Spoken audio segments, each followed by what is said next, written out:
미션 임파서블 어느새 7편까지 나왔습니다. 사실 이 작품은 액션과 톰 크루즈가 연기한 에단 헌트라는 캐릭터의 서사가 중점이기 때문에 전작들을 일부러 공부할 필요가 없긴 합니다. 하지만 매번 감독이 달랐던 1, 2, 3, 4편과는 다르게 시리즈 4편의 각본에 참여했던 크리스토퍼 맥쿼리 감독이 5편과 6편 그리고 7편까지 쭉 연달아 연출을 하고 있죠. 그래서 그런지 전체적인 세계관의 빌드업 그리고 주인공 주변 인물들의 개인 서사들이 은근히 쌓여 있거든요. 그렇기 때문에 이 부분에 지식이 있다면 당연히 영화를 보는데 훨씬 도움이 됩니다. 더 재밌겠죠. 그래서 준비한 미션 임파서블 데드 레코닝 파트 1 보기 전에 알면 좋은 캐릭터와 세계관 살짝 설명들 바로 시작합니다.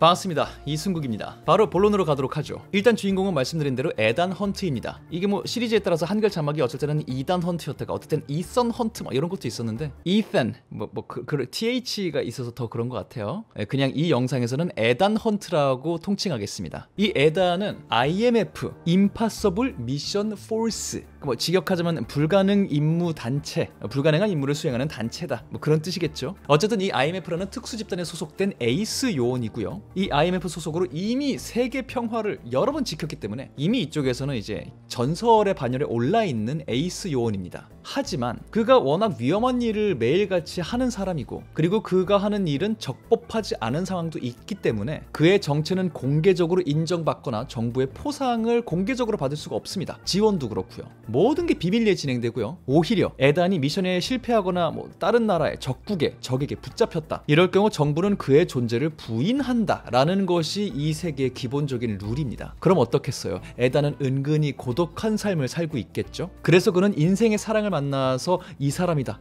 결혼하자, 은퇴까지 고려하거든요. 결혼을 실제로 해요. 하지만 그는 세계에 닥쳐오는 위협을 모른 척 할 수 있는 사람이 아니었고요. 무엇보다 업계의 에이스였다는 그의 존재는 일반인인 그녀의 아내를 언제든지 위험에 빠뜨릴 수가 있었어요. 결국 그는 자신의 아내 줄리아와 서로 사랑하는 사이임에도 불구하고 어쩔 수 없이 이별을 하게 됩니다. 나는 이 어둠의 세계에서, 너는 일반인의 세계에서, 각자의 세계에서 서로를 응원하면서 제 갈 길을 가기로 하죠.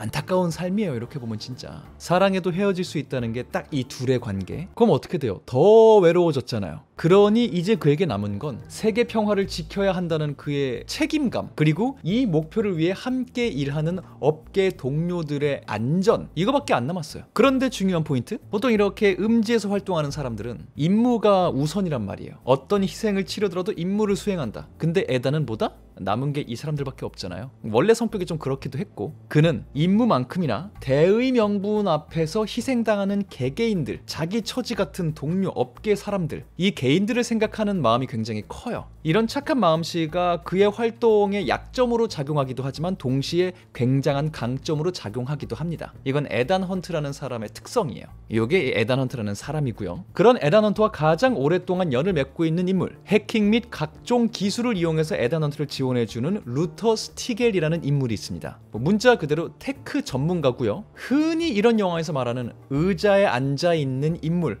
그게 바로 루터 스티겔입니다. 알죠? 맨날 컴퓨터 뚝딱뚝딱 하면서 이렇게 길 알려주고 무전으로 막 이렇게 주인공이랑 소통하는 그런 인물. 무려 1편부터 쭉 출연한 성골, 진성 근본이고요. 나이가 조금 있는 캐릭터이기 때문에 때때로 인생에 대해서 에단에게 좀 이렇게 훈수를 두는 장면들도 좀 포착된 경우가 있습니다. 이런 루터 스티겔과 비슷한 캐릭터였지만 확장하게 된 캐릭터, 유일하게 전직을 통해서 이중 전공자가 된 벤지, 3편부터 계속 출연을 하고 있는 캐릭터고요. 처음 등장했을 때는 스티겔처럼 기술적으로 멀리서 에단을 지원해주는 역할이었다가 4편부터는 현장 요원 시험을 통과해서 상황에 따라 어쩔 때는 멀리서 기술적으로 에단을 도와주기도 하고 또 어쩔 때는 바로 그 옆에서 실전에 투입돼서 총싸움을 하기도 하고 격투를 하기도 하고 운전을 하기도 하고 변장을 하기도 하고 양쪽 영역을 왔다 갔다 하는 에단 주변 인물 중에 거의 유일한 멀티플레이어입니다. 약간 팀 내 코믹함을 담당하면서 숨통을 틔워주는 역할을 담당하기도 하고요. 에단과는 친구로서 티격태격하는 모습을 보이는 캐릭터이기도 하죠. 그리고 5편부터 굉장히 중요한 인물로 등장하는 캐릭터, 일사,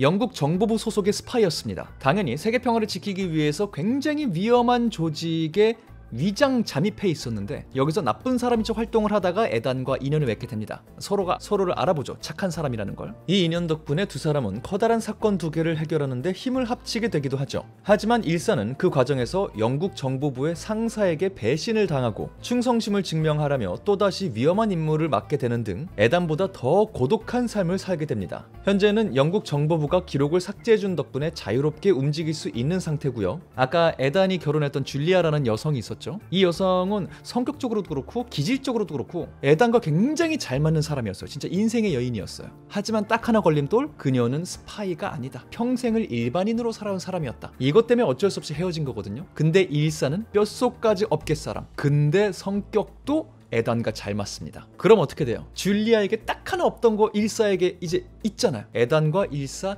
가끔씩 미묘한 기류를 형성한다. 서로가 서로의 사정 때문에 뭐 이렇게 적극적으로 대시를 하고 막 관계를 막 발전시키기는 어렵지만 언제나 서로를 확실하게 신뢰하고 매우 아끼는 게 이 두 사람의 관계다. 그런 일사가 이번 작품에도 출연을 예고했습니다. 그리고 6편에 이어 이번에도 출연이 예고된 알라나, 통칭 화이트 위도우. 이 인물은 요 족보를 봤을 땐 굉장히 또 근본 캐릭터입니다. 미션 임파서블 1에 맥스라고 어둠의 세계에서 활동하는 무기상이 있었어요. 이 근본 캐릭터의 딸이 알라나, 화이트 위도우입니다. 외동이 아니에요. 형제가 한 명 있습니다. 졸라라는 캐릭터가 있는데 이 남매가 가업을 이어받았는지 역시 거대 무기상으로 활동을 하고 있어요. 뭐 둘의 특성을 굳이 따지자면은 알라나가 조금 더 브레인적인 면모를 보여주고요. 졸라가 조금 더 힘을 쓰는 캐릭터로서 등장합니다. 뭐 그렇다고 알라나가 싸움을 못하는 건 아니에요. 아무튼 이들의 조직, 이 무기 밀매 집단은 특정 정부나 세계 평화를 위해서 일을 하는 게 아니니만큼 상황에 따라서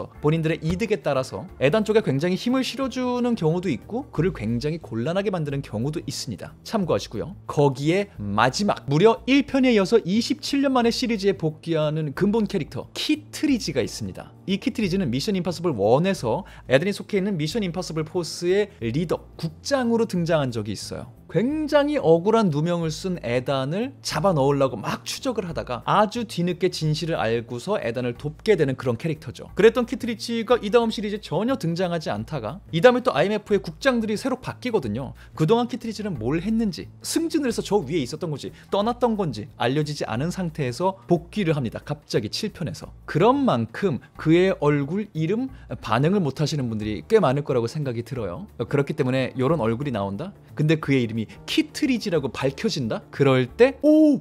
1편의 그 총대장이라는 느낌의 반응을 보여주시면 이제 어디 가서 내가 좀 미션 임파서블 안다, 간접적 자랑, 아는 척을 하시는데 굉장히 도움이 될 겁니다. 키트리지 기억하세요. 네, 간단하게 캐릭터들을 통해서 미션 임파서블 세계관의 설정과 간단한 서사를 좀 알아보았습니다. 애초에 매 작품이 독립적이기 때문에 이 정도만 알고 가셔도 영화 감상하는데 무리가 없을 거라고 생각해요. 부디 이 영상이 미션 임파서블 데드 레코닝 파트 1을 보러 가시는 많은 분들께 도움이 되는 영상이었길 바라면서 도움이 되었다면 구독하고 알람 설정하시고 댓글 다시고 영상 좋아요 눌러주시는 거 잊지 마시길 바라면서 저는 다음번 다른 영상으로 인사드리도록 하겠습니다. 지금까지는 천재의 승국의 이승국이었습니다. 감사합니다. 바이바이.